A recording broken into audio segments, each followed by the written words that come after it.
I know we have a minute to go and or less, and I'm going to ask David to Okay.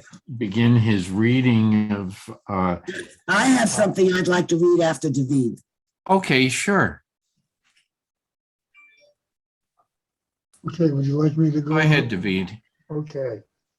With everything going on in the news lately, this week's quotation is from Kenneth Clark's, the beginning of Kenneth Clark's Civilization. And at the opening, the camera just takes this wide shot of buildings in Paris, and then it focuses in on the Notre Dame Cathedral. And then Kenneth Clark says, "What is civilization? I do not know. I cannot define it in abstract terms yet, but I think I can recognize it when I see it, and I am looking at it now." Ruskin said, "Great nations write their autobiographies in three manuscripts: the book of their deeds, the book of their words, and the book of their art. Not one of these books can be understood unless we read the two others, but of the three, the only trustworthy one is the last." On the whole, I think this is true. Writers and politicians may come out with all sorts of edifying sentiments, but they are what is known as declarations of intent. If I had to say which was telling the truth about society, a speech by a minister of housing or the actual buildings put up in his time, I would believe the buildings. Thank you. Thank you. Thank you. Okay. And Ricky? I found a very interesting definition of the verb to pray. Okay, to pray. To ask the laws of the universe to be annulled on our behalf, on the behalf of a single petitioner confessedly unworthy. You think of that, it's just, anyway, I just found that as a very interesting, we know we take it differently also, but many prayers are asking the laws of the universe to be annulled on our behalf. Okay. No comments, huh? A couple of Okay. giggles, but no comments. Well, I think that we can now begin. Marty, I just have a quick question. I want to know if the rabbi got his wires back. Got my wires back? Your charger. Yes, I did. Thank you. Okay. Yeah. You're welcome. Okay. Yeah. Good. Thank you. And nice to see you again, Gail. Thank you. I missed last week. What are we up to? What are we? We're Exodus getting 19. ready to receive the 10 Commandments. Well, Not quite. We have one more chapter verse? to go.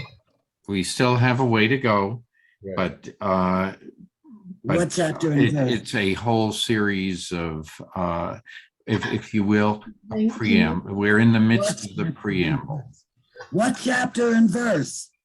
Chapter 19, Exodus 19. Okay, We chapter are 9. on Exodus 20, No, verse We're 1. 19. We're 19. aren't we? Exodus 19, 19, where did we end? I thought we covered it. We ended the end of 18 last time. Okay, just one You guys didn't second. get far. Okay, where did we stop? At the We very end stopped of at the end chapter of 18. Yeah. Oh, Yeah. my fault. Okay, I was gone so way long, ahead. I thought Okay. I could be ready to start the video, or, be at the end. I'm way ahead. Right. So anyway, let me, I apologize. I'm going to read our prayer for beginning our study of Torah. Baruch atah Adonai Eloheinu melech haolam asher kidshanu b'mitzvotav v'tzivanu la'asok b'divrei Torah. Amen. Well, so we're at 19. Where did we leave off? Right at the beginning. 19:1? Yep. Okay. So David, if you would like to begin reading. I would like to. In the 3rd month after the children of Israel were gone forth out of the land of Egypt, the same day they came unto the wilderness of Sinai. And when they were departed from Rephidim and were come to the wilderness of Sinai, they encamped in the wilderness, and there Israel encamped before the mount. And Moses went up to God, and the Lord called unto him out of the mountain, saying, Thus shalt thou say to the house of Jacob, and tell the children of Israel, Ye have seen what I did unto the Egyptians, and how I bore you on eagle's wings, and brought you unto myself. Now therefore, if you will hearken unto my voice indeed, and keep my covenant, then ye shall be mine own treasure from among all peoples. For all the earth is mine, and ye shall be unto me a kingdom of priests and a holy nation. These are the words which thou shalt speak unto the children of Israel. Okay. Thank you. Thank you very much. Well, on the 3rd new moon or the 3rd month, depending on the translation, what are we? Well, the Jewish people are entering the wilderness of Sinai. Okay, any comments about that at this time? The Israelites have gone through a series of, as we discussed before, tests. That's one way of looking at it. And now we're entering the wilderness. Yes, David. Well, the way I'm reading this is that this chapter is the build-up to perhaps the most important words in the entire Torah. And the Israelites have been wandering and wandering. They're now setting up their camp right next to Mount Sinai. And I've been there, and I've seen the desert where allegedly they set up their camp. It's this huge open desert with the mountain right next to it. And Moses has climbed up, probably one of several climbs he's going to make. And God is just giving him warning. I'm about to give you the covenant. I'm about to tell you what the rules are going to be. You are going to be a nation of laws, not of men. And these are going to be the laws. And he's just trying to prepare Moses and in turn the Jewish people to receive the covenant. Very nice. Very nice. And now I can catch my breath. Okay. Any other comments? Okay. So the Israelites have encamped around this mountain, as David had spoken about, and now God is going to tell Moses what to say to the people. Yes. Maria, you skipped over one little comment that I want to. Oh, sure. Go ahead. Okay. The second part in verse, I think it's verse 2. Okay. The verb changes. The first time that they entered the wilderness, they encamped there in the wilderness. Okay. Is in the plural. But then there's a shift. Mm-hmm. Israel camped there is in the singular, the verb. And the rabbis pick up on that and saying that it wasn't until they saw themselves as one unified people that God said to Moses, okay, now I perceive that this is a people worthy of receiving the Torah. Okay. Okay, up until then, it's all the plural. It's their disagreements, their complaints, their whatever. But now, when it shifts to a singular, Israel, not the children of Israel anymore, but now Israel camped there singular as one people. Okay. Doesn't Okay. show in the English, but it does show in the Hebrew. It is the clue to that also in the phrase house of Jacob. Um, no, not necessarily, because that's an indication of the parallelism of one or two of the biblical writers who just changed it. The first time it's house of Jacob, then the second time it's children of Israel. They're synonymous, and Okay. like in the Psalms we see that frequently. Yes. Yes. Okay. Yes, Gail. Yeah, I was going to say, I think Jethro is partly responsible for this because he kind of got Moses organized. And that's made it more of a group, a congealed bunch of people, not just strays from Egypt. So I think Jethro really deserves some credit for suddenly binding these people into a nation, really. We had a little discussion about who is Jethro. And because if you remember, we had a discussion of different names that are used in the Torah to describe this man. And it's not uncommon. It's not uncommon in the Middle East for people, depending on where they're located, what they're doing, their name may be changed. But what I found interesting here is that that we have a whole series of trials for Abraham, and the story shifts when he sees a man standing there, and it turns out to be angels. Okay, and Abraham is going to come to the defense of Sodom and Gomorrah. In the story of Jacob, we have Jacob wrestling with a man, but we don't. But we always say, well, it's either an angel of God or God himself or herself. Okay. Then in the story of Joseph, he also goes through a series of trials. And the story ends with the story of redemption. Okay.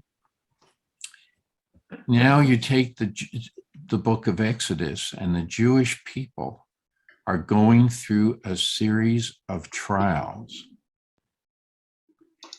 And all of a sudden, they first go through, we know the slavery story, and we know all of the hardships that they went through. But even after they cross the Sea of Reeds, there is still more trials. A man comes forth by the name of Yitro or Itro or Jethro or Jether. Okay, you remember that discussion. Is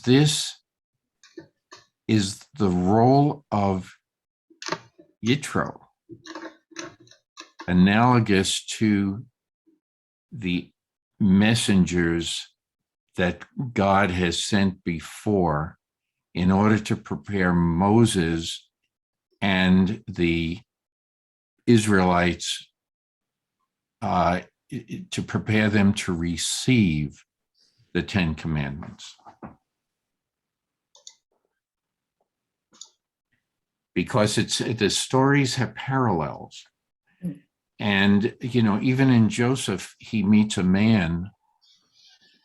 Okay, it's a man, ish is used, but the man only has one role. And to point, you have to go this way to link up with your brothers.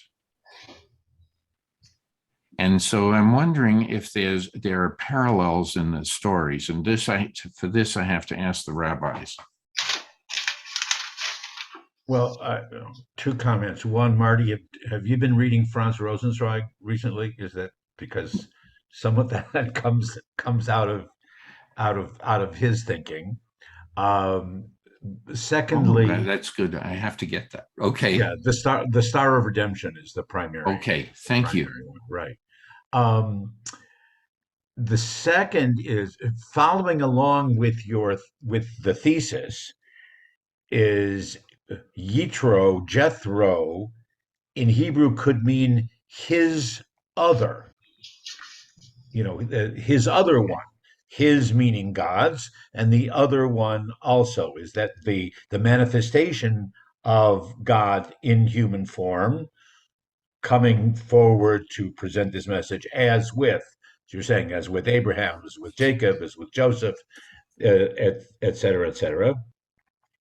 But if I'm remembering correctly, this is the first time that any of those individuals who interact with the patriarchs or now with Moses, this is the first time that those individuals are identified not only with a name, but with a relationship.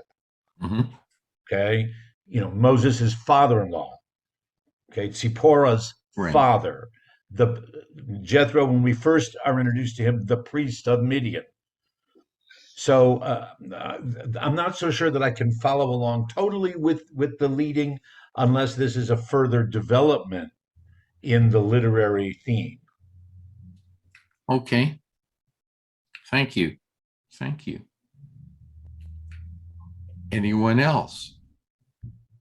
Thank you for the reference too. I'm going to look that up. Okay. Well, enough about that. Any other comments about what God is saying to Moses, such as you've seen what I did to the Egyptians and how I bore you on eagle's wings and brought you to me. Any comments about that? Yes, David. Yeah, it's he is, instead of this long, really difficult walk that the thousands of Israelites have to do, God is describing it almost as if they just got on an airplane and flew on eagle's wings. He's describing it very differently from how most of the Israelites remember it. And they're saying it's a holy march. He's saying it's something quite holy, something very special on the wings of the eagle. Very good. Any other comments? Yes, David, Rabbi it's Murray. interesting. It's interesting, Shabbat Shalom. It's interesting that you mentioned the airplanes because it became one of the songs for the Air Force in Israel. V'nasati etchem al kanfei nesharim. And there is a song, etc., etc. I think, in my mind, this is such a poetic sentence that I wouldn't break it apart. I think it's so beautiful that it really poetry. It is a very poetic way of describing this. So can we say God is also a poet? I certainly think so. In this sense, it sounds like it. And Marty? yes, Marty, yes. those who are wiser than I in matters of animal species, why eagle? Why was that the bird that was chosen for the reference? Are highest flying. eagles' wings especially long or sturdy compared to Yes. other They breeds? fly. Yes. They fly very high. Yeah. Yes, they soar. They they can float on the air, if you will, on the air current. Yeah. Also, the eyesight of the eagle is very sharp. Very good, Right. and it's a fairly But what's strong it's bird. amazing is that we, with the eagles, bring the Bnei Israel, bring us to God. So that kind of it's a strange thing, you know, as if it's separated from God. I brought you on those wings to me. I brought you to me. It's an interesting way of saying it, and I collected you. I embrace you on the eagle's wings and brought it to me. And the eagle soars very high, altitude-wise, closer to God. And we're not the only tribes that tribal people that think along those lines. The eagle's wings are the bird represents strength and everything, and it is it can be very nurturing to its young. But it brings back food. It's very strong. But so the imagery is there, and a lot of Native American tribes look at the eagle that way. Another. The Americans, why Native Americans, all of us. Look at That's the right. symbol. It's on the seal of the United States. That's right. But it Yes, was Gail. it came. Oh, wait a minute. I don't know who Grace had her hand up first. So let me call on her. Gail had her hand up. Michael, did you have yours? No, I didn't. Okay, so I'll call on you third. Grace, and then Gail, and then Michael. Okay, so the eagle is not really the largest bird in the sky, but it is one of the most, what's the word I'm looking for? It's a bird of prey, right? It's one of the most majestic birds that we have. And powerful. the one thing I recently found out about these large birds of prey is that they have 3 sets of eyelids, which is, I found that very fascinating. And, that I've watched them in flight.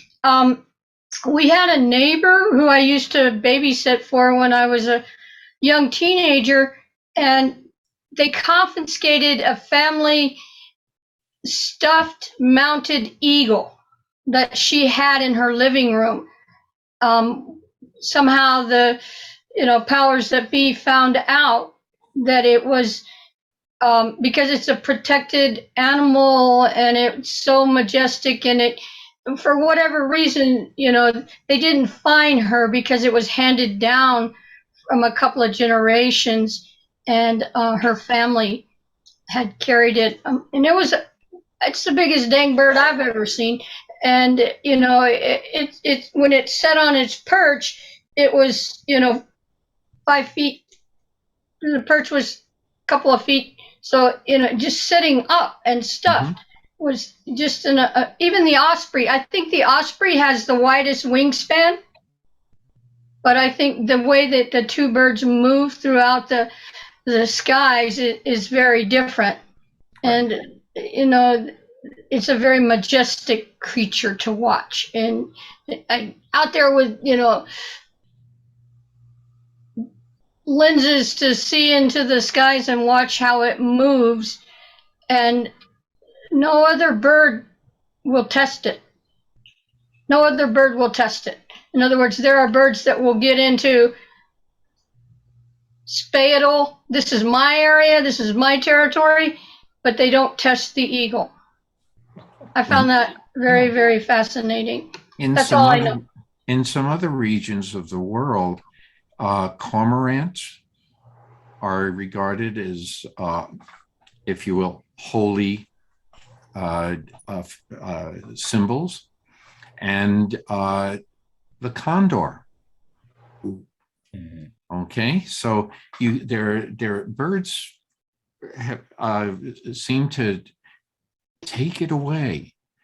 Okay, because even when we pray, there are some people who believe, oh, I see a bird, they're carrying my message away. Bird in flight and carrying my message. So it's an interesting human phenomenon. Yes, Gail.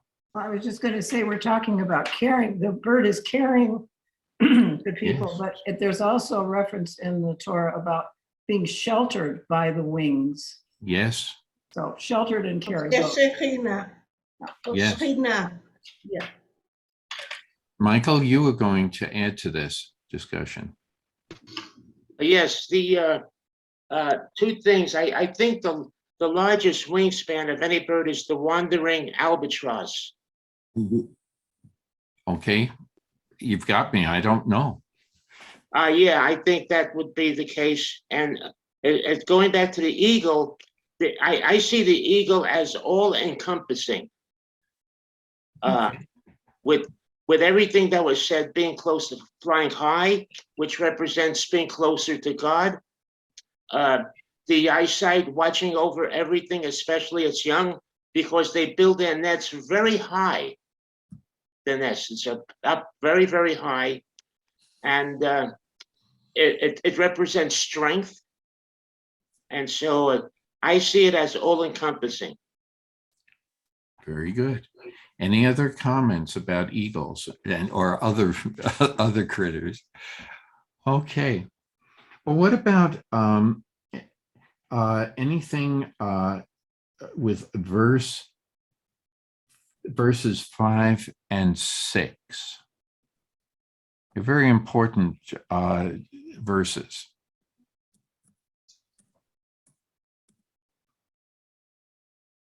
David, would you like to read that again for everyone? Certainly. Now, therefore, if ye will hearken unto my voice indeed, and keep my covenant, then ye shall be mine own treasure from among all peoples, for all the earth is mine, and ye shall be unto me a kingdom of priests and a holy nation. These are the words which thou shalt speak unto the children of Israel. Okay. As thou. Any comments about those two verses? One thing it kind of reminds me a little bit, and this is a little bit off topic, but when the United States, the founding fathers, were meeting, and I loved the image of the four guys just sitting around a table, planning everything, planning their country. One of the subjects that came up was what will be the national bird. And I believe that Benjamin Franklin wanted that bird to be a turkey, and Jefferson and the others wanted it to be an eagle. And they went back and forth as to whether it would be an eagle or a turkey. And they finally, thank goodness, chose the eagle. I found this picture. Can you see it? Oh, it's wonderful. How big is an eagle? Very interesting. I knew I had it. I'm going to stop. Okay. Thank you. Rabbi Miri, you were going to add something. Yeah, I think that it will be interesting for all of us to look at verse 5, in how many names we are called. That's as a group, as a tribe, but the word tribe doesn't appear. But if you look at, well, I'm reading in Hebrew. If you listen to me and you kept all my commandments or my covenants, and you'll be Sgula. Okay, so that's Sgula is one of the words, which is a treasure in that translation. We can talk about it. from all the people. And you're going to be mamlacha. This is in verse 6. And you shall be a priest kingdom. So we Yes. have kingdom. And then we have the word goy. Goy is not what we use in America, goy, but goy is people. People. And yes. And then we have Bnei Israel. So in two verses, actually in one, we are called in so different names that it's interesting to see if it is because what Friedman talks about, who wrote the Torah, which names they chose, but to see the meaning of each one of these names that were given to us. Good point. This is, by the way, this is also brought out by in commentary by Sarna. He talks about the same phrase, treasured possession, and the word segula.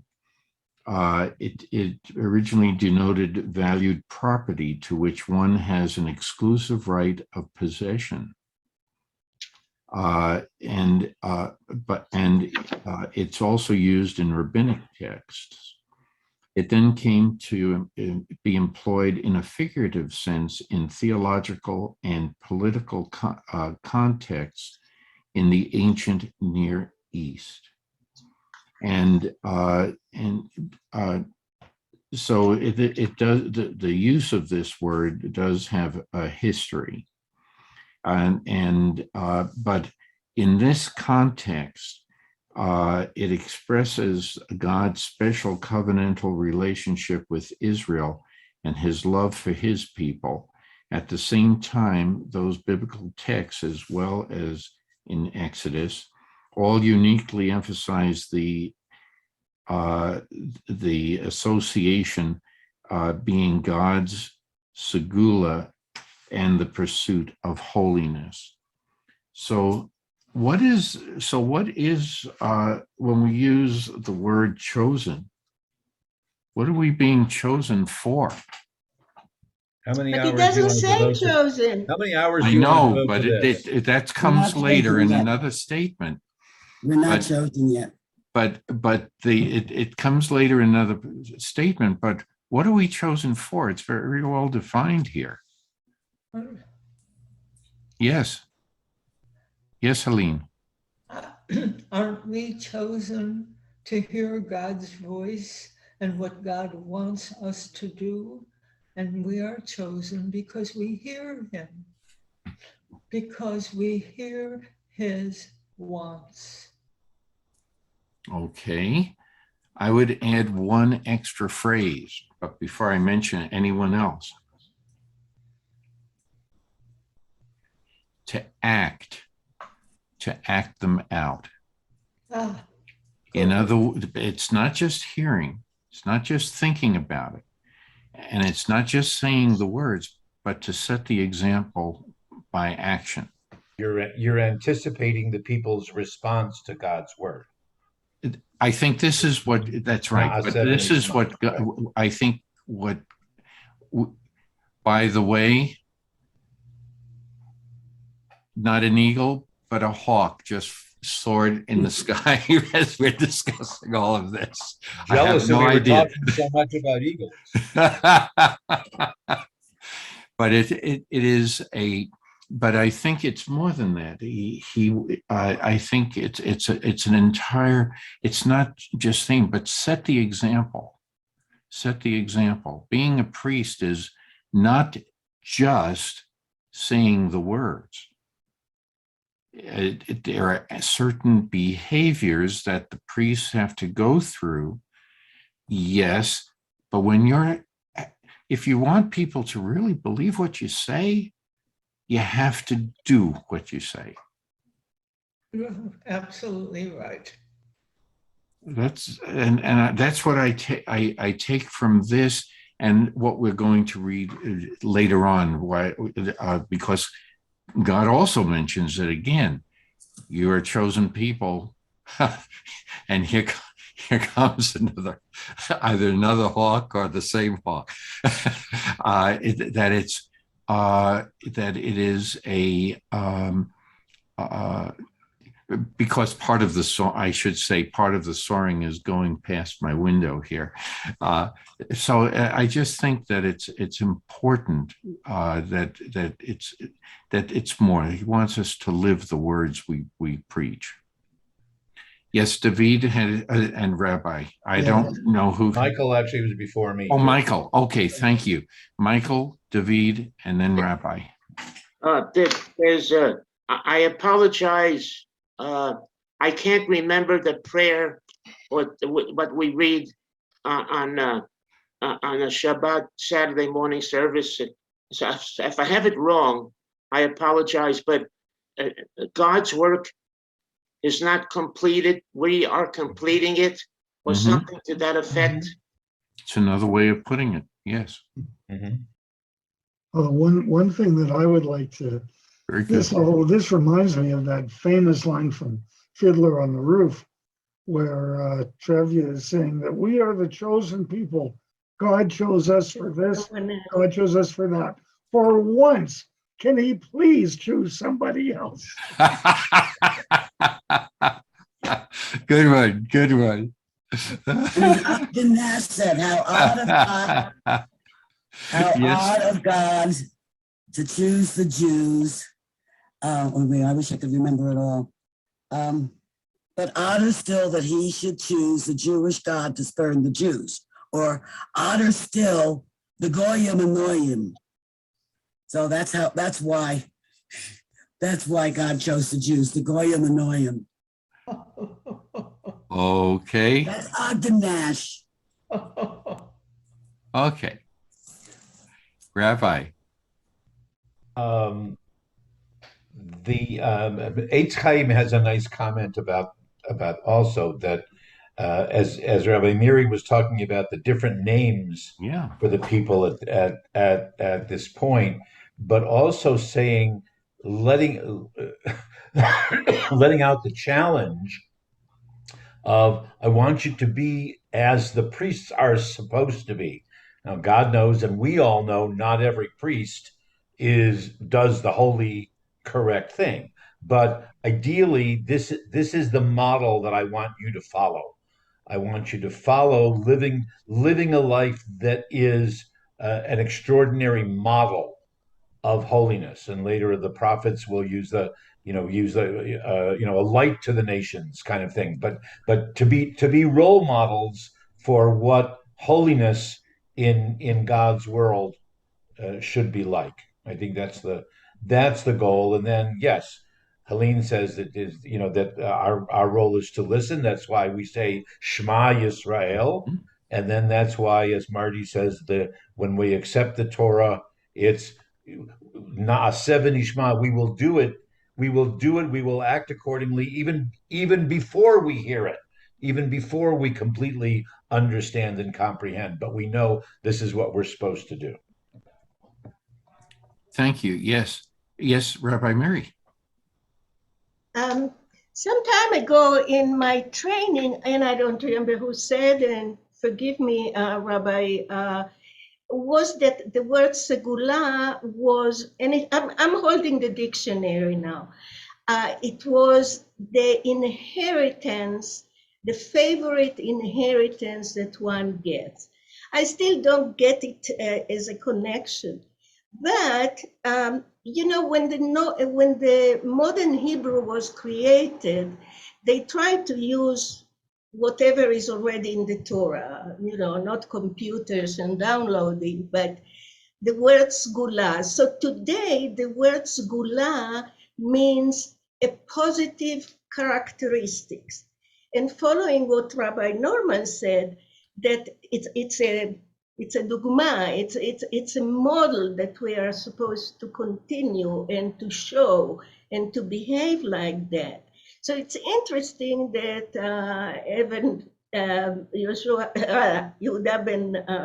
ben Yehuda took that word and said, Marty, you have many sgulot. you have many positive, not characteristics, I want another word, Attributes and qualities, right. attributes, and so forth. Yeah, yeah. Isn't segel?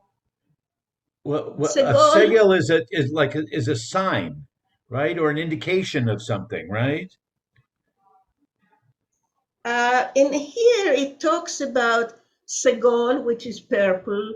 Uh, segol is the 3 points in the nekudot. Right.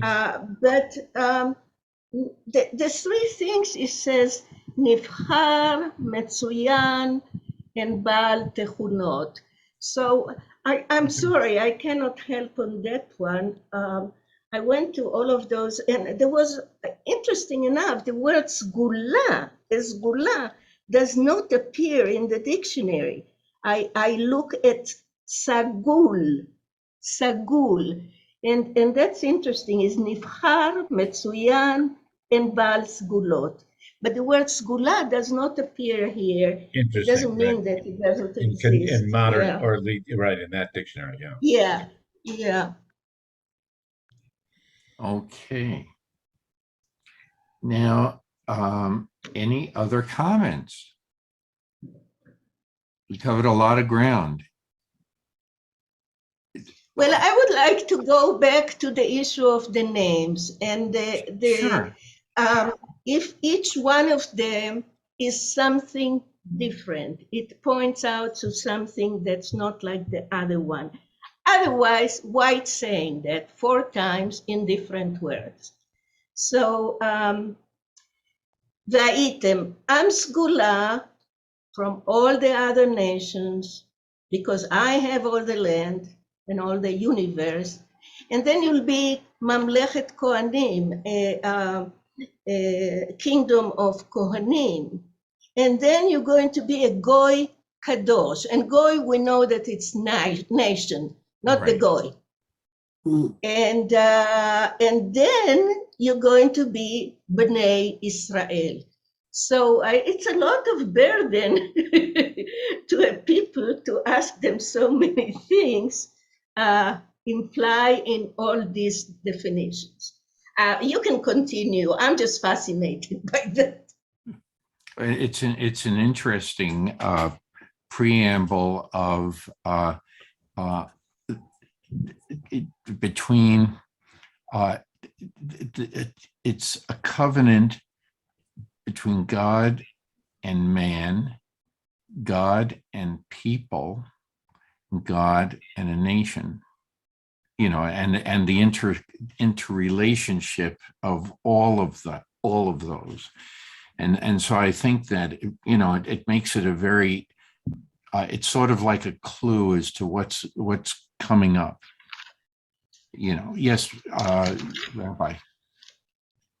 So the last phrase of verse 6, right? Mm-hmm.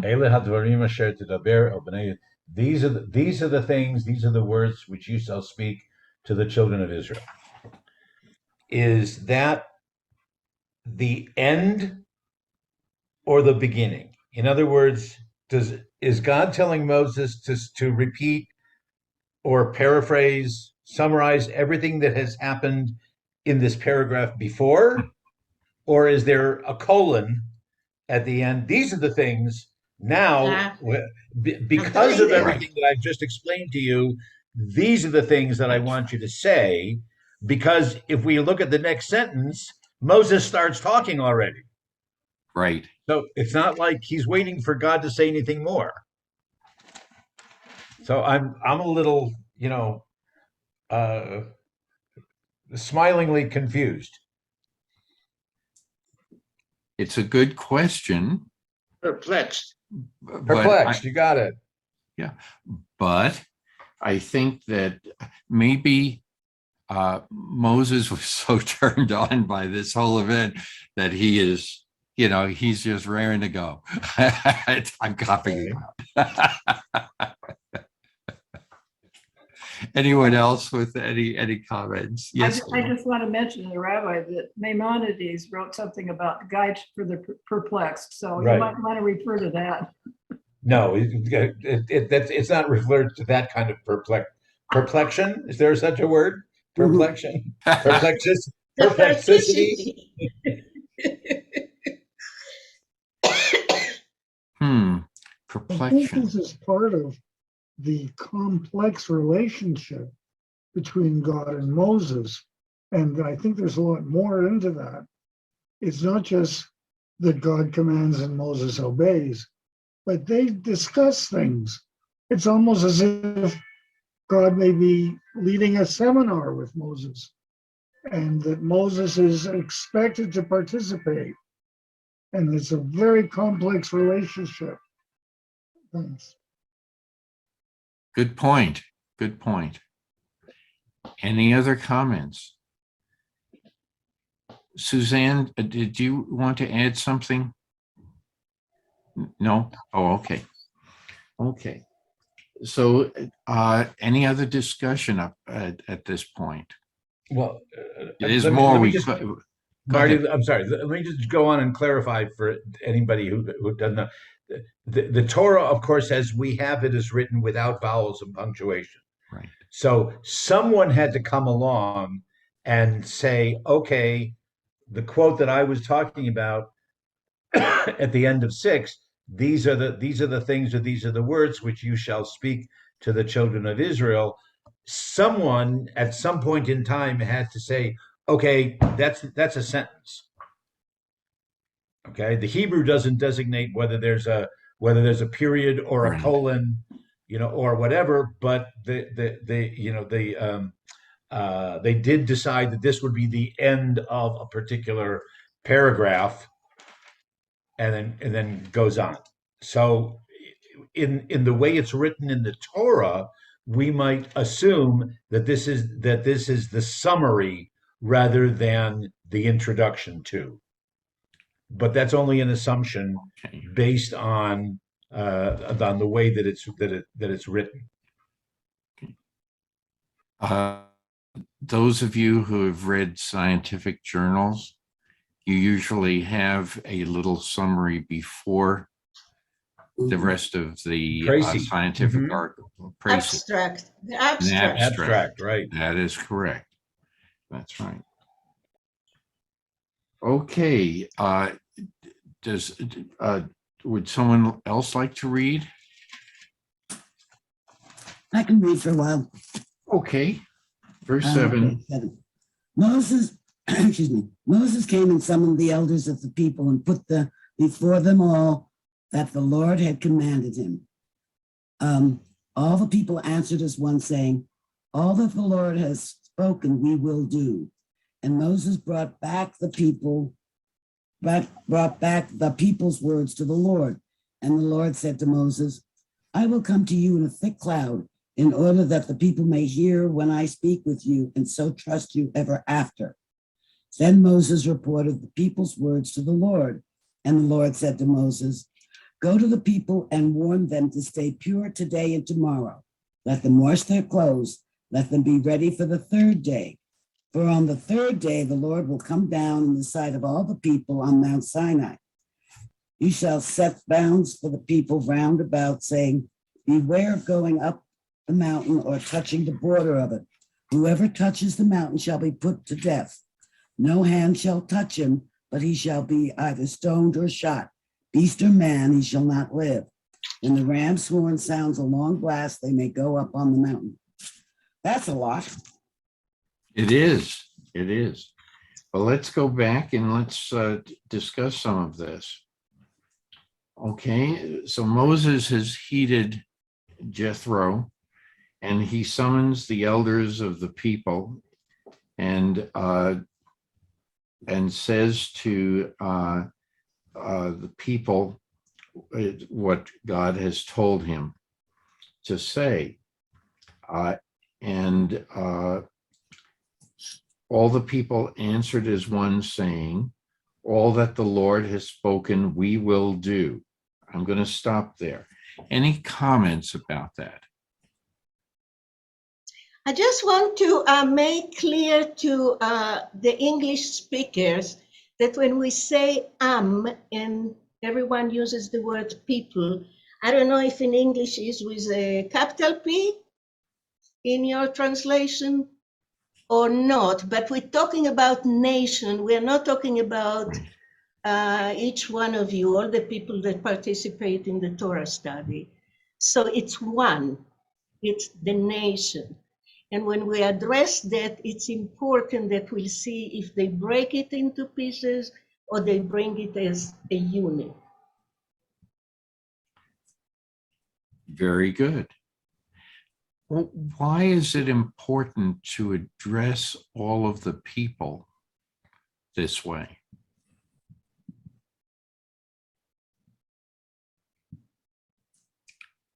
Before there, yes, David. Mm. Yes, David. You're muted, David. Why does it seem like whenever you hear about what the Jews are doing as they're wandering around, the punishment for everything seems to be death? They're walking up the hill to see God, and he said, don't touch the mountain or you're going to die. But what if you trip? What if you fall? And you have to touch the mountain to catch your balance. Why is it so harsh? Why isn't it, if you touch the mountain, you may not come up, or something not quite so permanent? That was interesting, sadly. Okay. Okay. We can, Marty? yes, Ricky. I find it interesting that the people agreed to do all that the Lord had spoken, but they didn't know what they were agreeing to yet. Okay. I mean, I'm not going to agree to something until I know what it is that they want me to do. You know what, Right. Ricky? I'm sorry, Gail, go ahead.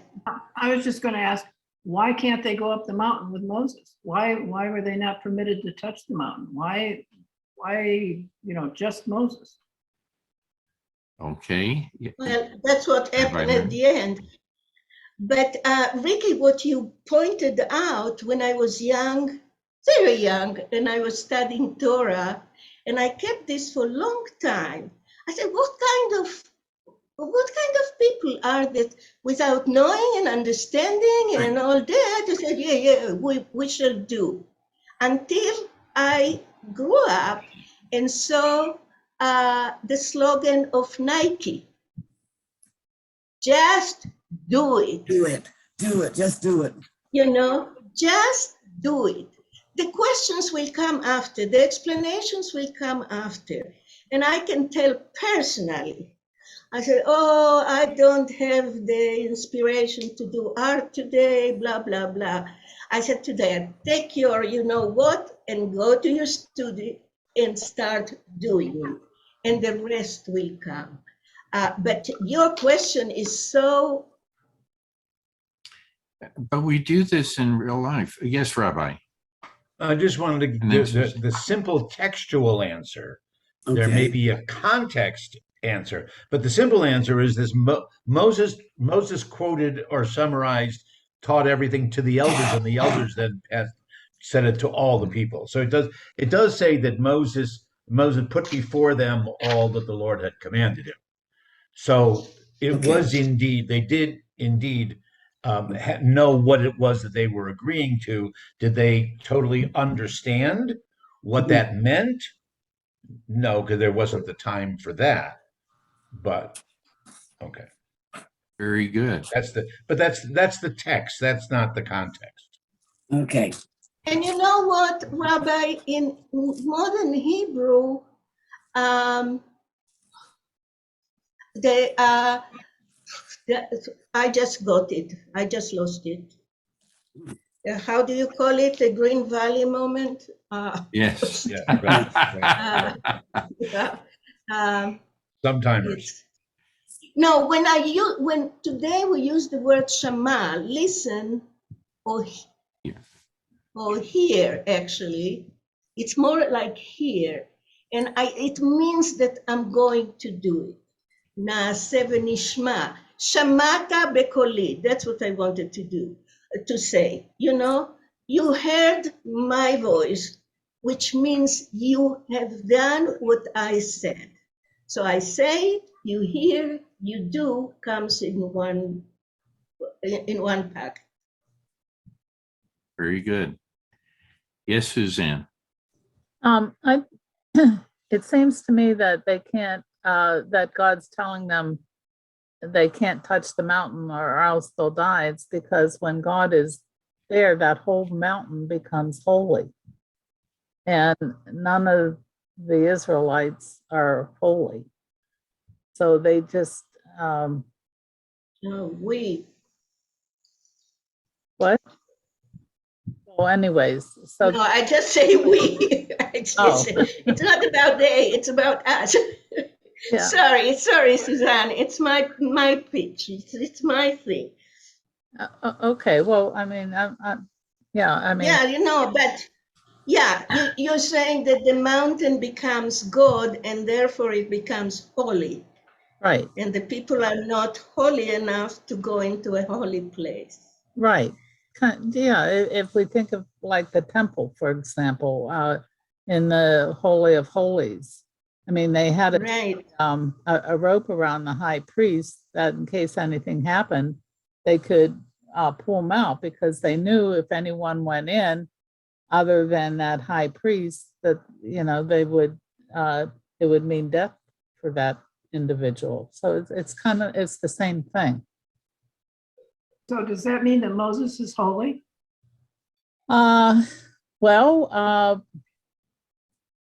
Yes, I don't. God considers him. God either he gives him holy, way. or God does something that transforms him in a manner. Mm-hmm. I'm not really sure, but whatever.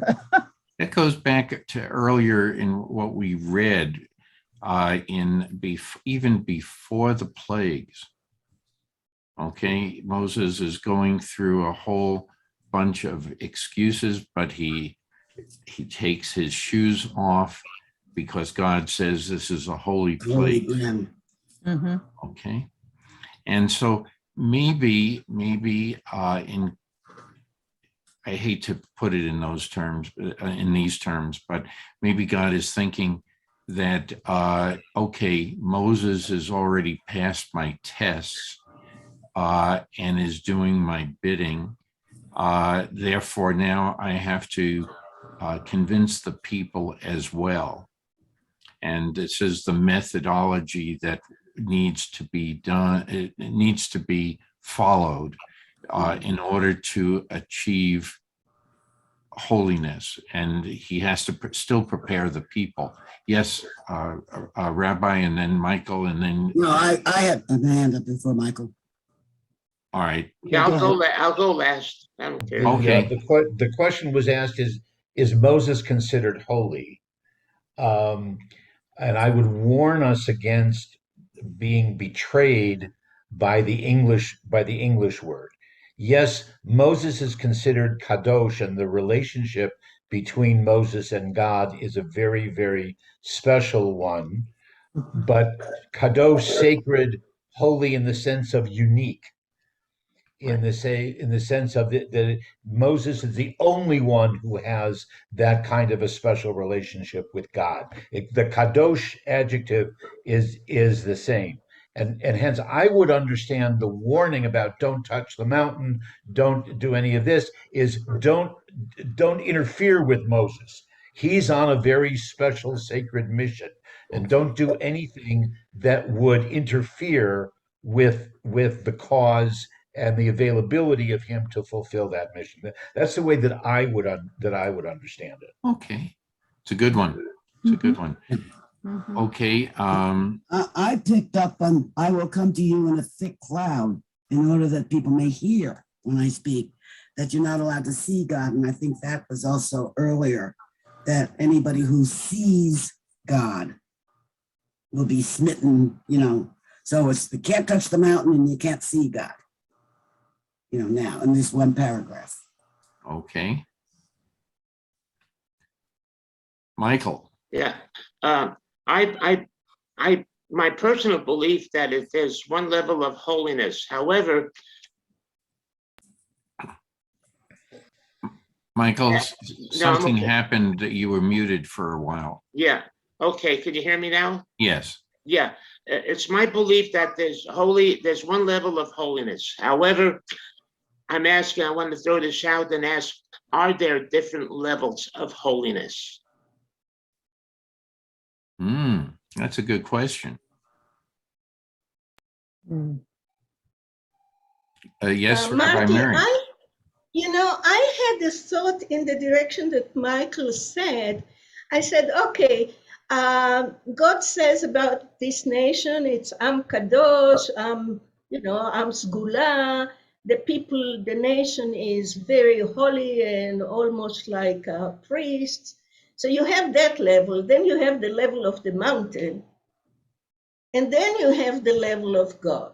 So Moshe is the one that goes to the mountain. The people are holy, but only Moshe goes up. Then he brings a couple of guys, but he goes there. And regarding Suzanne, the holiness of Moshe, it never says he is a messenger of God, not with those many words, but he is the mediator between God and the people with the help of Aaron.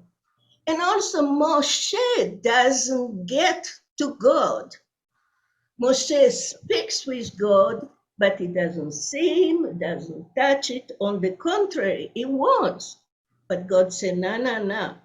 And that's so it's a very good question. Is he holy or not?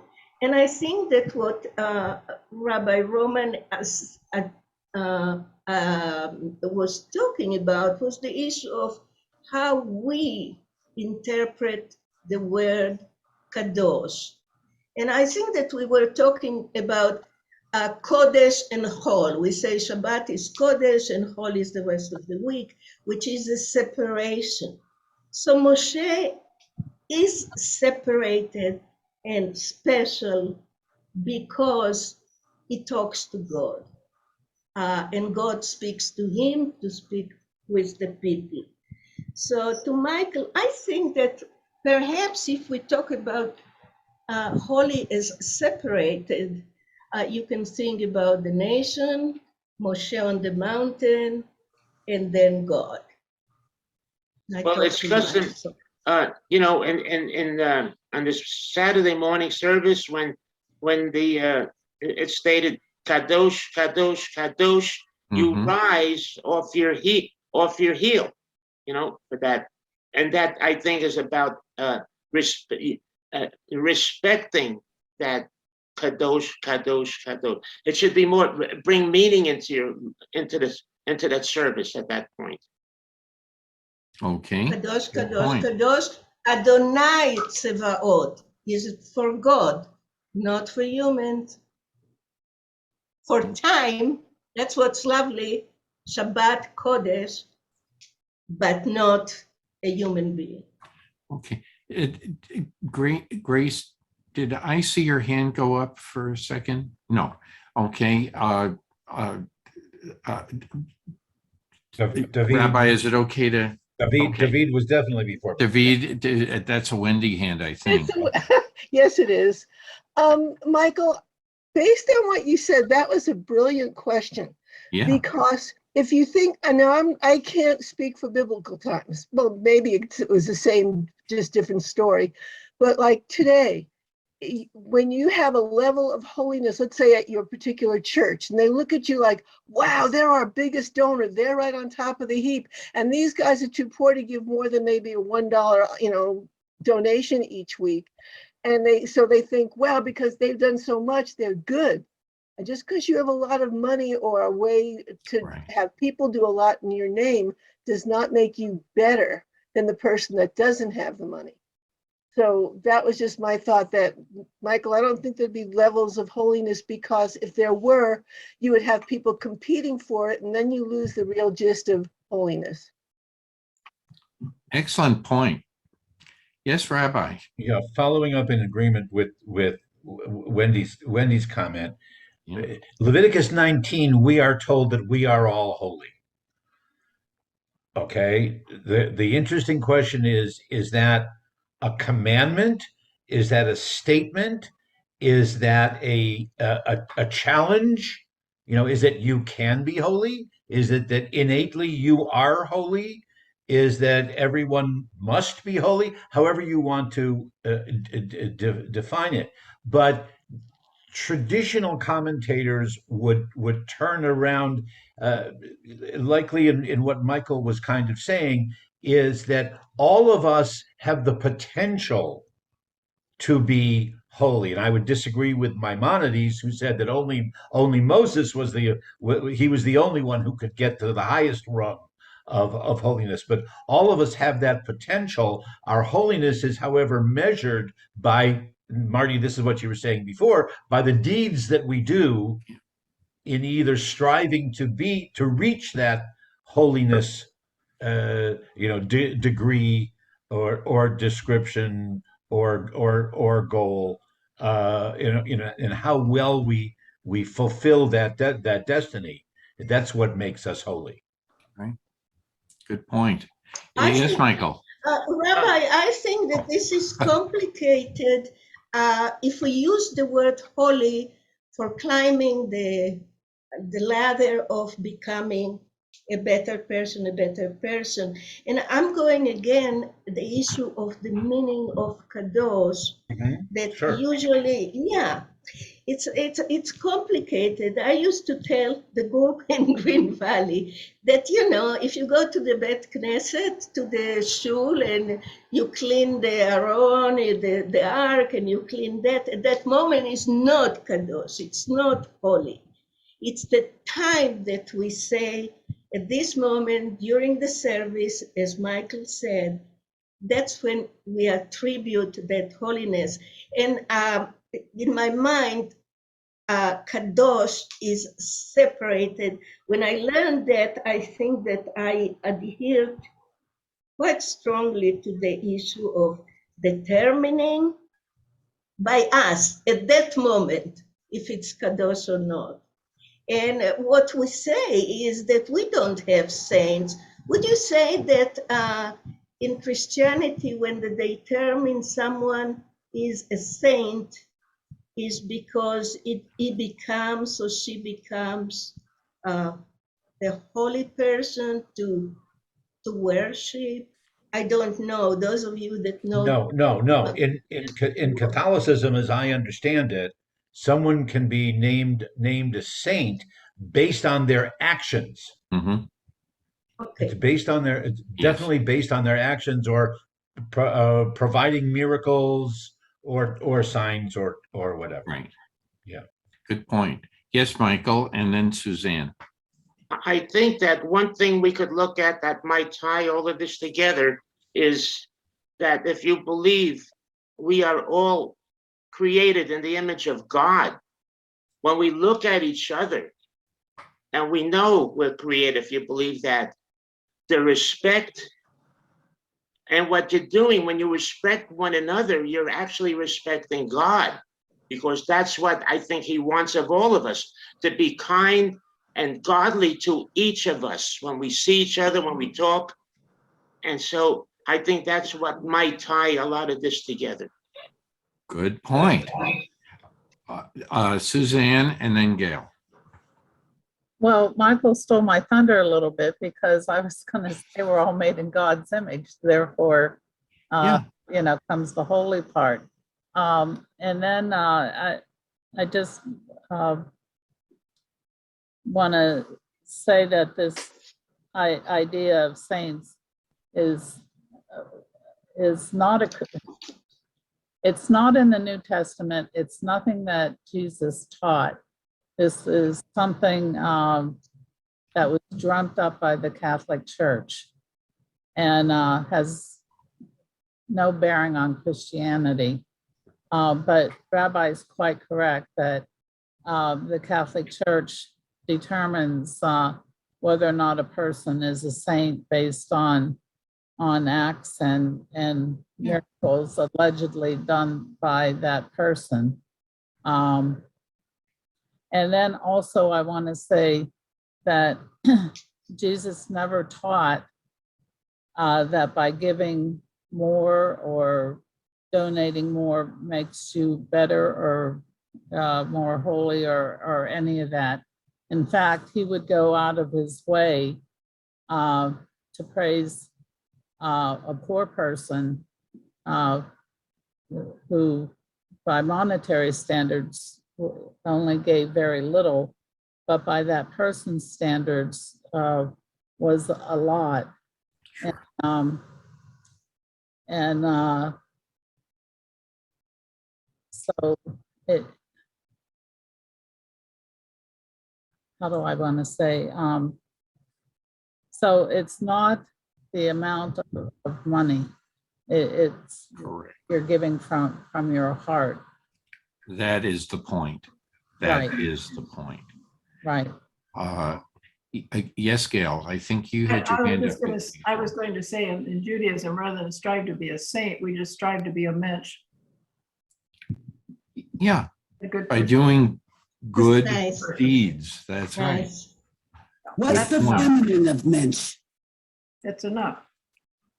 There's Yeah. no feminine for mensch, where mensch is both. No, it's a good person, is my understanding. Is that right, Oh, right? I always thought of a mensch was a guy, and we have aprons no, in I the don't synagogue know that what- says mensch. I don't know what the No, feminine. So what's the feminine of mensch? it's generic. It comes from the German and the Yiddish, Okay. which don't Good. necessarily have a masculine and a feminine Right. for a word like that. Good. It's a good person. But if Okay, you so- want to be called a menschette, that's Yeah, no. fine. No, we have aprons. Mentioners. We have aprons in the synagogue that were labeled mensch, and therefore the women, every now and then a gal will say, "Well, I don't know if I'm a mensch."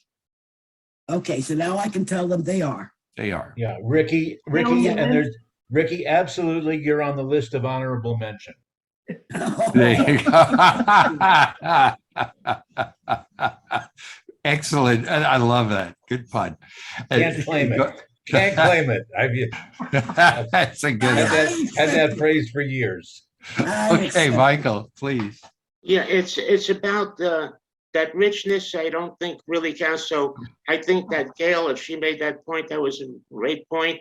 But it's about giving something that you can give, and not being criticized for it. That's very important to me.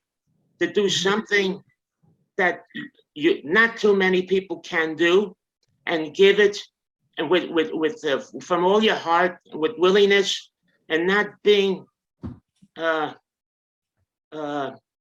criticized in any way for whatever reason for doing it. Good point. Good point. Yes, Gail. More importantly, Michael, it's not to criticize others too. I was thinking the menschette that I remember most fondly, and some of you will remember, is Millie Goldberg or Millie Scheinberg. She was, Yes. that was a true, honest to God frame should be put on the wall in the temple, mensch. That's why I dedicated. Incredible woman. If I could, Incredible. I did. I loved her so much, and I dedicated all the music to a bagel breakfast for her. If you remember, I don't know if it's some years ago, but you're right, Gail. It goes both ways. You don't criticize. You just don't. You just don't do that. It's painful to criticize when somebody is doing something, and at the end of let's say at the end of a performance, well, a criticism comes. That is very disrespectful and very hurtful. Real.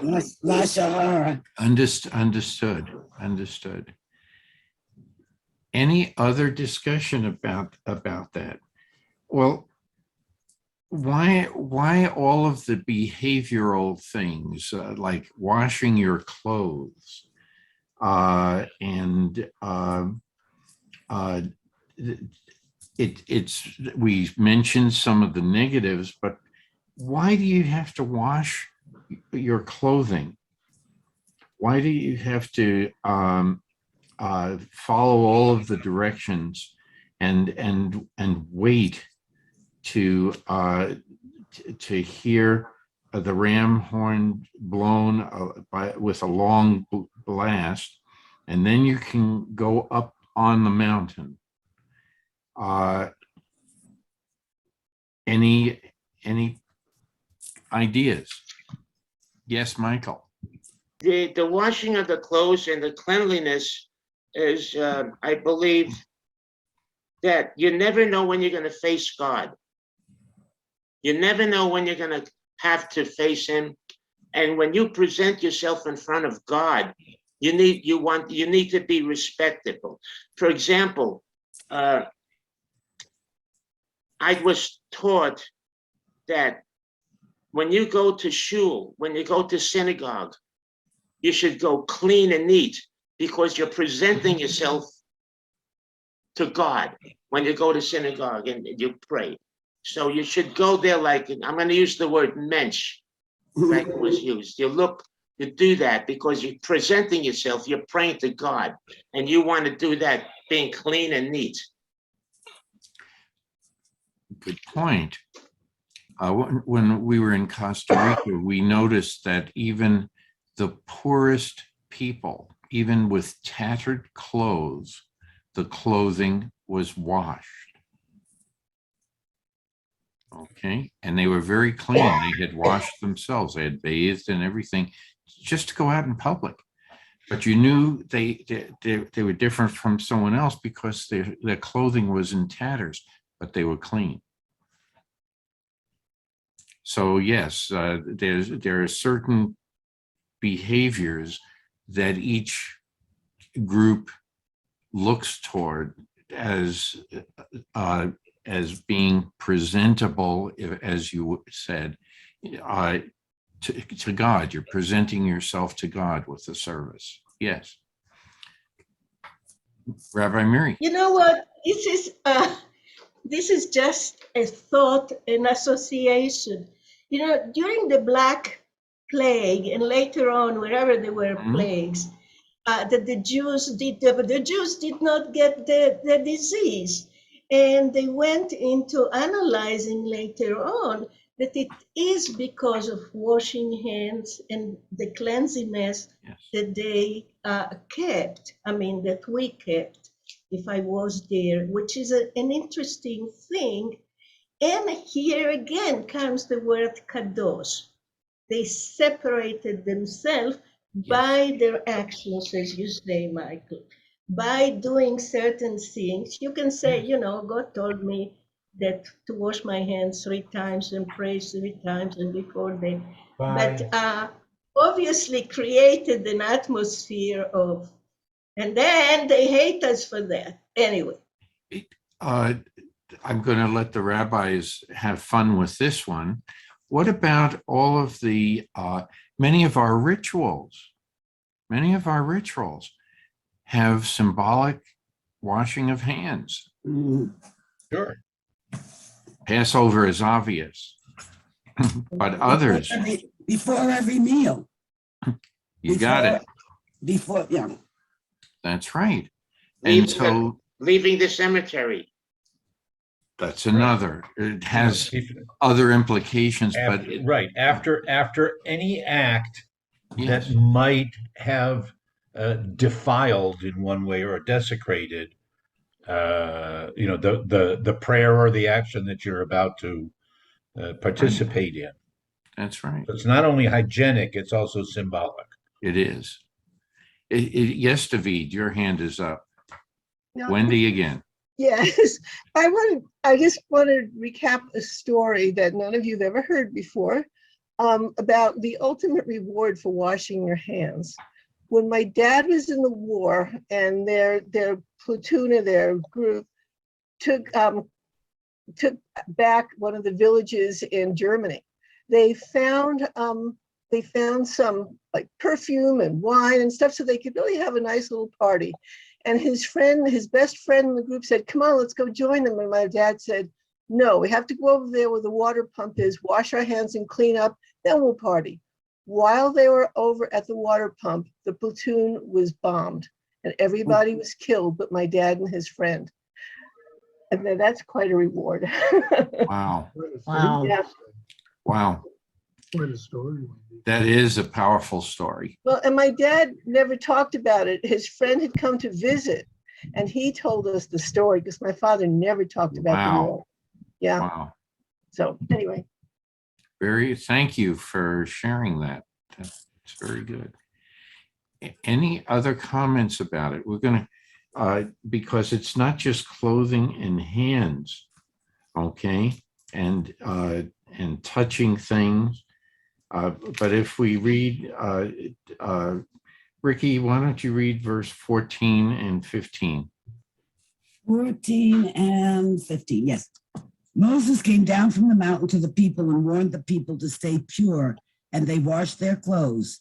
And he said to the people, be ready for the third day. Do not go near a woman. Whoa. So what is going on You gotta here? be chaste. Yes, yes. Okay, so it was another, and there are a lot of different ramifications of this. Any comments from the women? Well, the issue is don't get to a woman because has v'chalile, oy vey, she might be menstruating. And that's the issue of no. So, to make sure, don't do it. Okay. Okay, any other comments? Yeah, what are the big black ravens we have around here? There's 2 on the ground. I never see them on the ground. Interesting. Oh, yeah, Yeah, no, look. a lot on the ground, a lot on the ground. They're looking for mice. No, I just, over here, look, I have to, this is an aside, I understand. I've never seen them on the ground here in the park. Oh, yeah. So over here at La Vista, there's a nest of ravens and they had 2-3 babies, right? Who are now grown. And the parents were out here the other day and just across the way from where I live. And they were teaching the kids all kinds of stuff on the ground. Oh, now these are 2 yeah, big no, they ones. were really busy, Yeah. busy. Yeah, no, they're on the ground a lot. Oh, they waddle when they walk. Interesting that in order to teach their young, they do what's important and the young see it and follow. Gee, hour of example. That's right. That's the point. When we speak about women, though, wouldn't this also include not just fearing menstrual issues and like that, but what about sex? Well, I think that the women would be a distraction from whatever it is that they're supposedly going toward. But so you're that- right, Yeah. Marty. No sex. That's right. Nothing. That's right. So And obviously, Ricky is correct. No distractions. This So is serious business. Yes. so obviously they're only addressing men here, not this whole conversation is being addressed to men, not women, period. Yes. So we know It's that. then modified in the book of Leviticus. Oh, okay. Okay. All right. So yes, the wording is specific to the men here, but when it's rehashed in Leviticus, it's man or woman. Good point. Okay. That when we get to the book of Leviticus, we'll find a lot of things. The wording is slightly different, which is, and that will open up some great discussions as well. Any other comments? Well, let's go on. It's just some. Yes, Michael, please. Yes, when you mentioned no distractions, and I would point to, if I may, to the an Orthodox shul or synagogue. The room is plain. You have that curtain separating men and women, and also up on the beamer, you normally wouldn't see anything on the wall, and that is to, I believe, to direct your attention to the ark and to the Torah, so there's no distractions, and in that sense as well, if I may. Yeah. Okay. Rabbi Martin, Miriam and Rabbi Ron. in the Talmud, the issue of separating the women, Michael, in the prayer time, yes, it's not distraction, but at one point I learned that it's beyond that, because the voice of a woman is erva, is sexual. The voice of the women, it's not just seeing them, but when they talk, is a sexual issue of attraction. The Then the curtain, question was, what yeah. about a CD? Yeah. If I may, what you're saying is absolutely correct, but I believe that that curtain represents everything that you said, because you cannot stop somebody from talking and this, that, but that curtain of separation, which I don't believe in at this, I don't do, but just as a point of information, that curtain encompasses and represents everything that you said, I believe. Thank you. Yes, Rabbi. Not to contradict, but the notion of the mechitza being a curtain that blocked the view is very recent in Jewish history. Yes. Okay, it was more likely it was a balcony, Yeah. or a Yes. totally different side of the sanctuary, and so yes, they could see, and frequently yes, they could hear. If you go to some of the older synagogues in Jerusalem, for example, it's a balcony, and it's not, it's not really a curtain. It's there are holes in the lattices, and you can certainly see one way or the other. The other thing is that that's also much more prevalent in the Ashkenazi community. In the Sephardic community, there's a lot of art and stained glass windows and a lot of things that Yes. we might consider to be distracting, but they considered in their architecture and design, they considered it to be edifying and adding to the majesty of the place. Yeah, and Michael, you know what? Those things, we're going to talk about them when we read the Ten Commandments.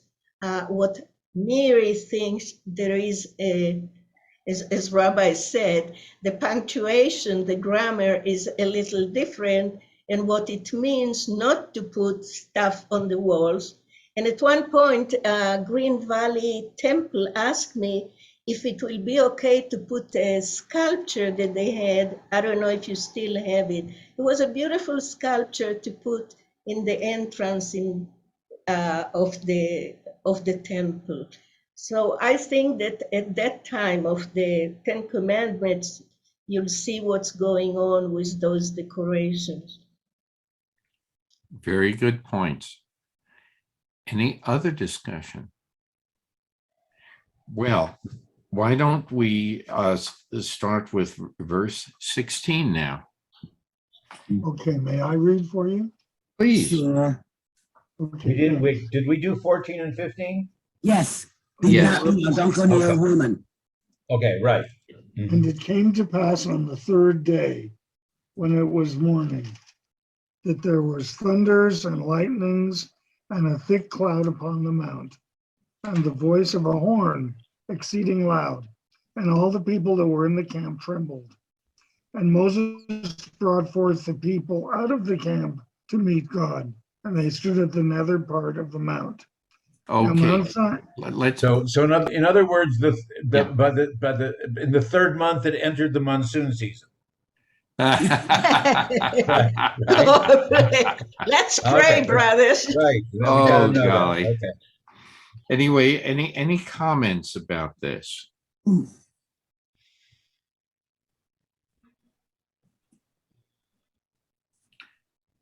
Does we had a slight discussion about the possible geologic locations of the events that occurred with crossing the Reed Sea.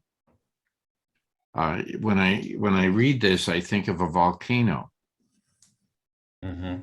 Sure. But this is more than a volcano. There's something mystical about it. Okay. By the way, is Mount Sinai, or it's also Mount Horeb, are they volcanoes? No, they're not. They're not. They're not. Sedimentary rocks. That's right. Very good. So this is more than what is, it's not really a volcano. You may think volcano, but it is not. Very good, David. Thank you.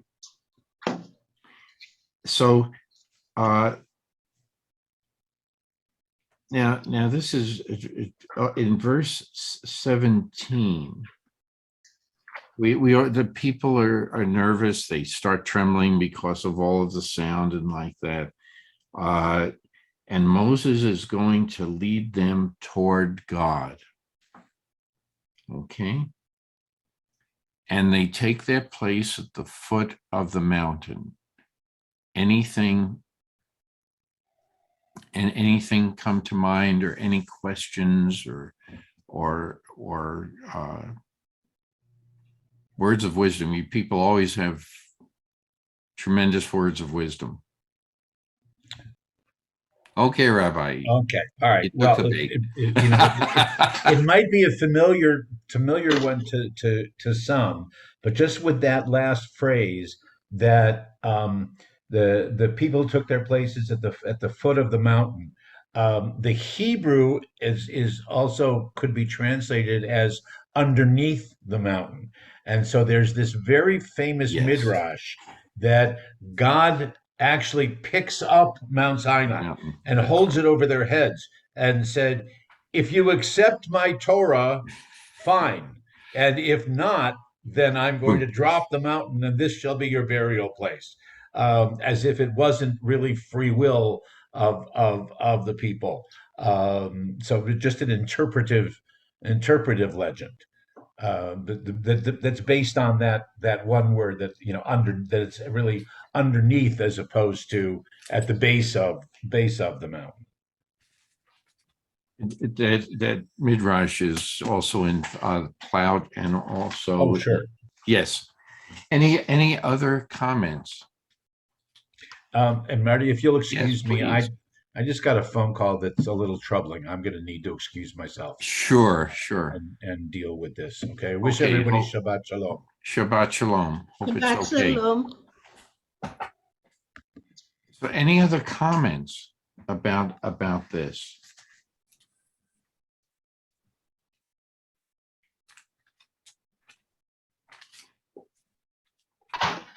All right, why don't we read on?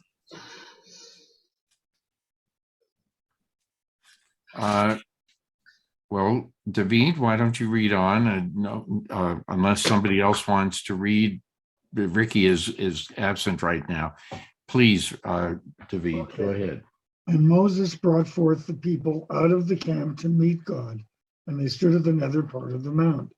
Now Mount Sinai was altogether on smoke, because the Lord descended upon it in fire, and the smoke thereof ascended as the smoke of a furnace, and the whole mount quaked greatly.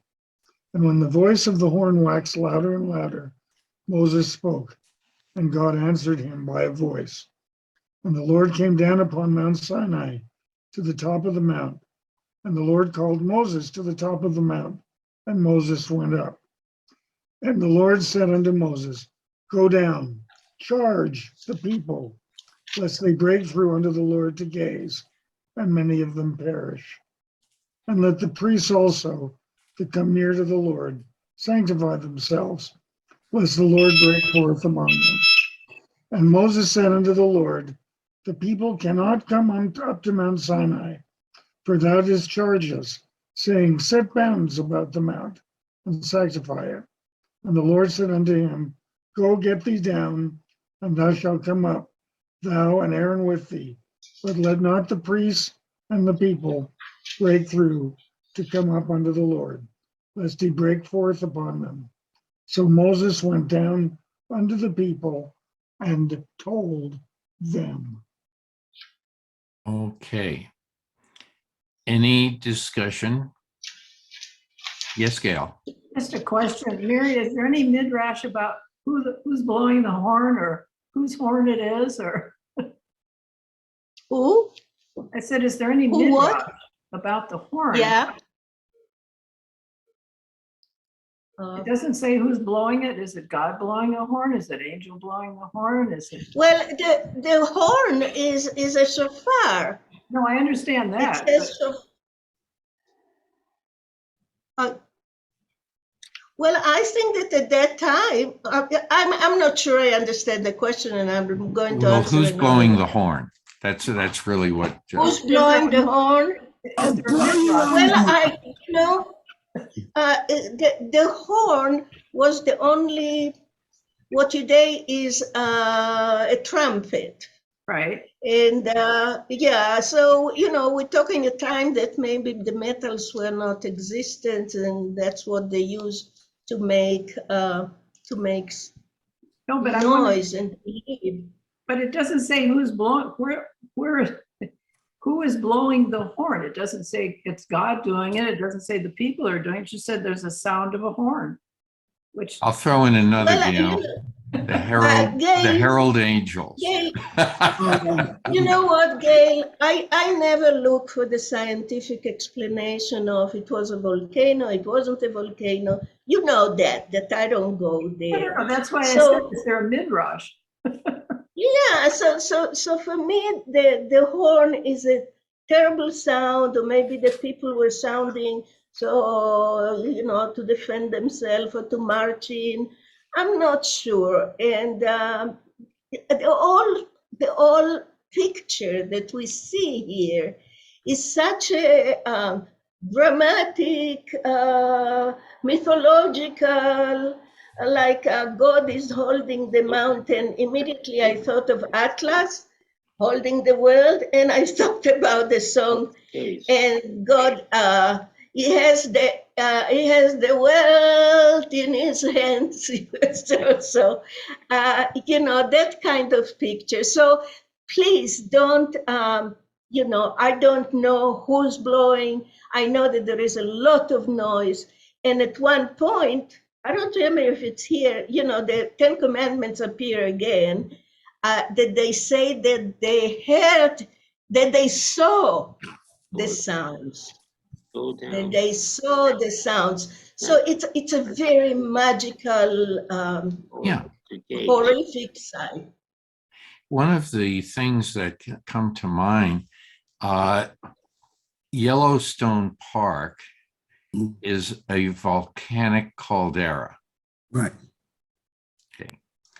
And if anyone has ever experienced the sound of the geyser called Steamboat, it makes the sound of a horn. So maybe this is another allusion to to the image of a volcano. It doesn't necessarily mean that this was a volcano, but the concept behind it, that you have sounds from erupting steam and clouds of dust and fire and all that. Well, yes. But you've misunderstood my question. I don't It doesn't say. I don't want a scientific explanation. I ask if there is a midrash about it, and no one's come up with that. So. I can't find. I didn't find one in the earlier reading because I also have. All I can say is I would have. Oops. I'll check on that, Gail. I'll check and I'll send you a notice. Okay. And I just sent you also a chat. Okay, because that's something I'd have to look up myself too. So it's a great question, Gail. Any other comments? Yes, Michael. I want to go to read this portion here. Go down, and I'm in a different book than David. Go down, warn the people not to break through to the Lord, to gaze, lest many of them perish. Now, what in in this case, the word they're using the word perish. In what context and how are they using that? What verse is that, Michael? Uh, Well, they may die. That's how I tend to read it.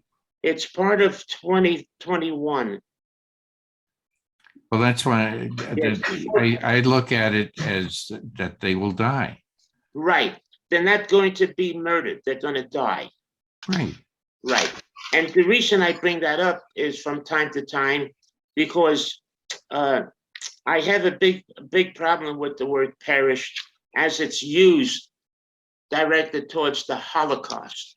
Yes, you've mentioned that before. And actually, we'll be discussing it as we even cover one of the commandments.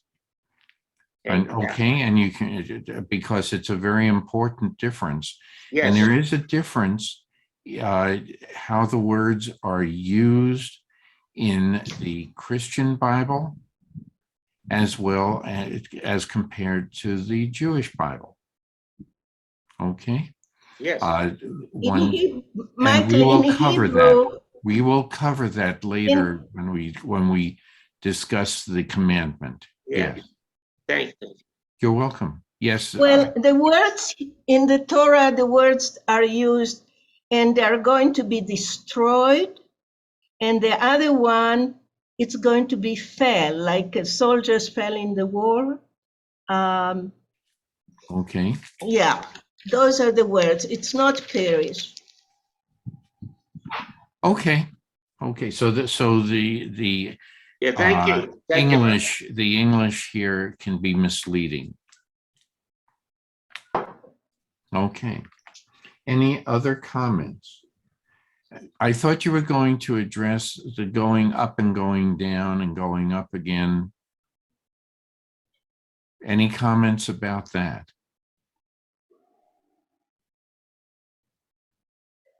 There is a midrash about that. And it's a Hasidic midrash. It says, "Go down and come back." In one's approach to God, there is no straight way of going up. It is always ascent and descent and ascent. Hence, authentic repentance down and then up is greater than constant piety. When you go down, you have a chance to learn something new. Okay, takes you to the next level, and then go back down a bit and go up. It's sort of like the old symbolic lightning bolt. So, any other comments to this? So, what I found interesting is in verse 23. Set bounds around the mountain and sanctify it. It reminded me also of the construction of the Mishkan, which will come later. Yes, David. One thing I wanted to say, first of all, is that I made a mistake in my description of Mount Sinai as geologically sedimentary. It is not. Okay. It turns out that Mount Sinai is composed mostly of granite. And setting bounds around the mountain, I think, may refer to the fact that Mount Sinai is not the highest mountain, at least the historical Mount Sinai. And the present Mount Sinai is not the highest mountain, but it is surrounded by mountains that are higher, including one that is the highest mountain in Egypt. But that might be that these bounds are geological boundaries that are set up around the mountain. Okay, that too, very good. But it could also be symbolic, and we'll discuss this again. And think of other ways that putting a boundary between what is holy and what is profane. Like Shabbat. Correct. That's another example. And what else? Now, Well, what about, Marty, Yes, okay, Rabbi Mary, and then go back. Marty, the issue of going up and going down, it's a very strong metaphor used Yeah. a lot by the Hasidic thought. And if we remember Jacob's dream, the angels, Mhm. what do? They go up first and then come down. So allusions exist Yeah, all along. sure. Yes, Michael. well, the height of the mountain at the Mount Sinai, it could also represent that God did not want Moses to toil going up a very high mountain, and he made it easy access, so to speak, for him. Okay, it's very possible. I mean, An that's why I come elevator. up. It sounds maybe comical, but that's what I'm thinking. No, but at the same time,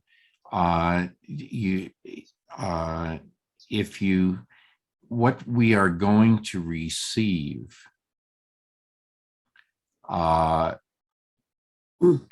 servants of God, okay, it is so that we can give the message to others in how we behave. It's going to be coming from all this. The message that we're going to be receiving is coming from a very special place, much higher than a mountain. It is awesome. So we're going to be discussing as we enter the discussion of the 10 Commandments, morality, moral behavior, and that it doesn't come. The statement is, in my mind, is loud and clear in Torah that it does not. It doesn't come from the mind of man. It comes from God given to the mind of man.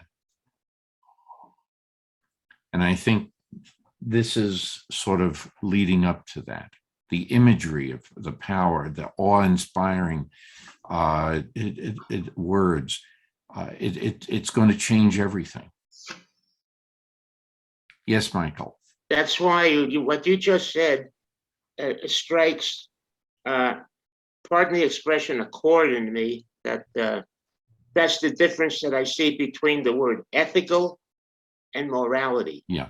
See, what you just said kind of sums that up for me. And I think that because when I talk about, as I'm talking to someone in the legal profession, I use the word morality, they'll immediately say, they'll change it to ethical. Yes. That's the way they talk. You see, lawyers and people in a legal position, they don't talk in morality, they talk ethics. And there is for me, that they say there's no difference, but for me, there's a difference. Well, that's the choice of your What's word. the difference, Michael? What's the difference? I was just going to address that. Yeah, Michael was saying the very essence of morality. It's personal. Ethics is for the community. Think about it. You have legal ethics, medical ethics, business ethics. Okay, and it goes on, and you have ethics in nursing. You have ethics in education, and they are not always identical. Okay, but morality is different. That is a very personal sense. There's a more human element to it. Personal human element, yes. Yes.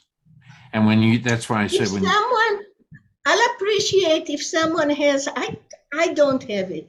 If you have a dictionary, English, see, and you can compare and help me out. They don't do this. Well. I can tell you, we've in the philosophy class that I lead, we're in the process of discussing this very issue.